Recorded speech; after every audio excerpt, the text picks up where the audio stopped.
Alright, here. It's recording. Can you see me? It's recording already.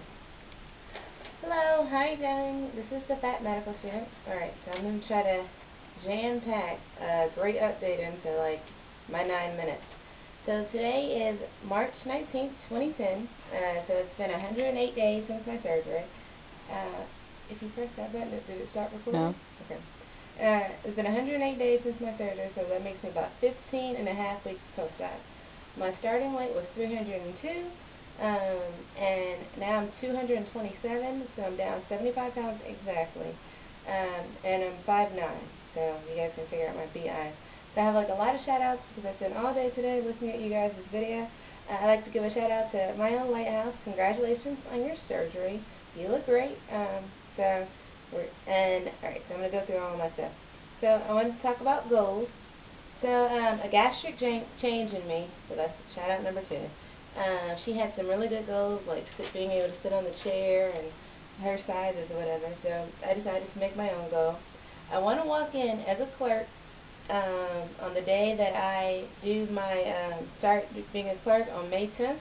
I want to walk in as a clerk at 199. You know they're going to be able to hear that on the thing, right? At 199 pounds. So that will make me need to lose 28 pounds in 4 weeks.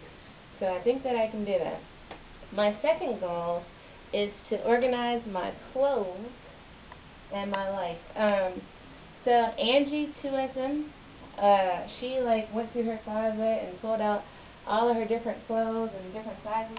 I have clothes from sizes of 12 to 24, and they're clothes that are in dry cleaning bags. I have clothes that still have the tags on them, and I have clothes that I get from the dry cleaners, which are in these little bags, and I have so many clothes.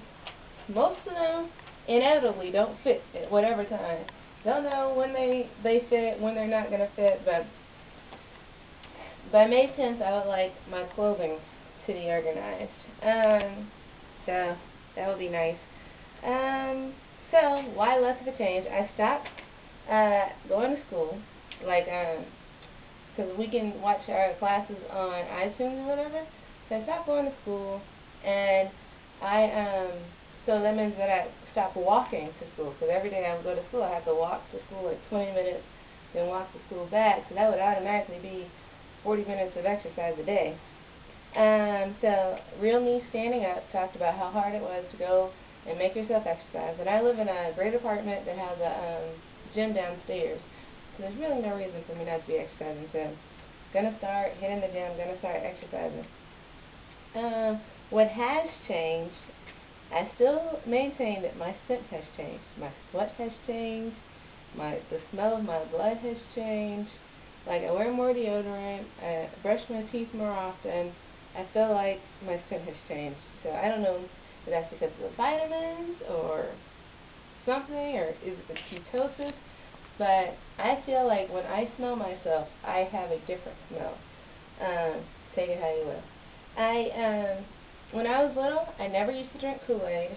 Never drank Kool-Aid. But now, I wake up every day and I make some Kool-Aid. So I'm drinking water. So, in the form of Kool-Aid. And when I say Kool-Aid, I mean it's typically like the Crystal Light, and I don't like put sugar in it or anything like that.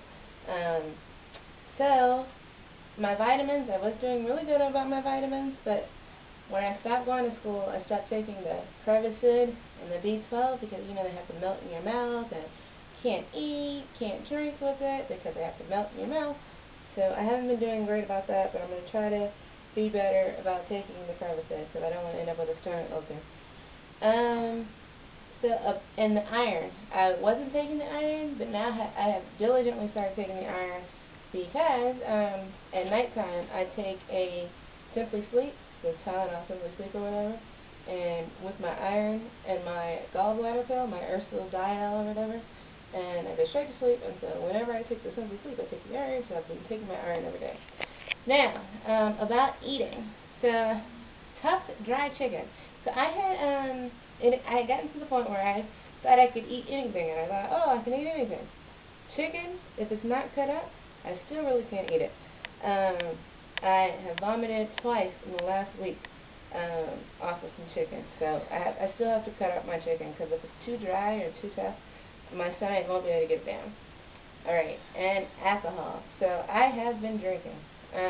So before the surgery, I used to drink a lot of beer, you know, fatty beer. And now I drink one or two things of White Russians and wine, like little bottles of wine or whatever. So I've been drinking. So you all know that alcoholism and the gastric bypass is a big and serious issue, but I don't think I want to give up alcohol. So me and alcohol, that's my statement about alcohol. I started drinking about 2 months post-op, and I didn't wait for 6 months post-op, but that's my story. It's still not the same. And I said that I didn't want to eat carbs anymore. Like Queen Steve, he doesn't eat carbs, right? And C.L. Broadway had talked about how she had ate some noodles once and it made her really sick or whatever, but she was also drinking tea with that. So I thought, oh, I'll never eat carbs. I'm not going to eat carbs. But I ate and fell in love with, again, Chinese dumplings. So it's like a piece of meat wrapped up in bread. So that's a carb. I have been eating noodles, so like pasta and Chinese lo mein. Breaded vegetables, like, you know, broccoli in bread, so that's carb. And sweet milk, like milk with like sugar and stuff in it, you know, like the chai tea or whatever. So it's protein, but that's still carb. So although I loved everything that I just listed, I'm going to try to, starting today, I'm going to try to let them go again. And the big thing that everybody seems to be talking about is relationships. Oh, real fast, before I talk about relationships, I want to talk about my hair. So I don't know if my hair is falling out or not, because I used to always wear my hair in braids because my hair is long and natural, so I don't have a perm or anything like that. So I used to get it braided every other month. However, for the surgery, one of my friends suggested that I get a sew-in wig, so like a lace front or whatever wig.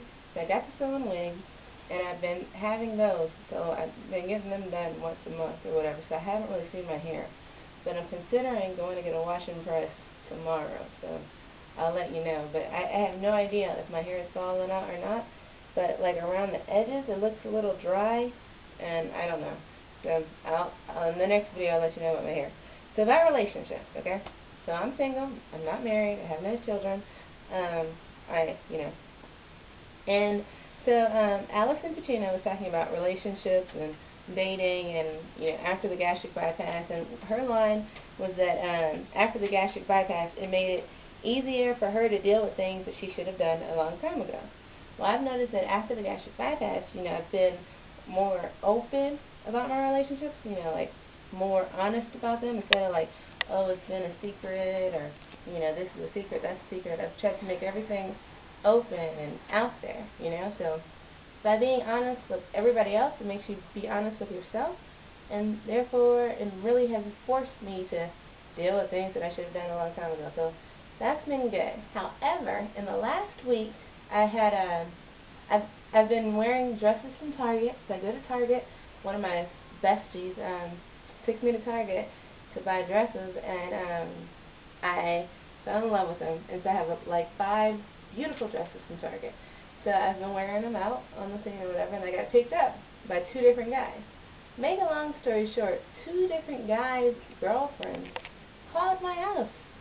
Like, called my house with drama in 1 week. And these were like professional men, and they have these girls like calling to be like, that's my boyfriend, yada yada yada yada yada yada. So it's always so interesting. So baby fish mouthful, I do feel like, although I'm on the size 16, 18 now, I do feel like men look at me differently, and one of my classmates, who is a guy that I've had a crush on for like 2 years, walked up to me and told me, you look good. And so, I don't know, but it's always so interesting. But I thought C.O. Broadway was hilarious when she said, when she was talking about body image and everything like that, she said that she always thought she was skinnier. So I've always thought that I was skinnier than what I actually am, or whatever. So like right now I'm a 16, 18, but if you ask me, I feel like I'm like a size 8 or whatever. But so I don't know.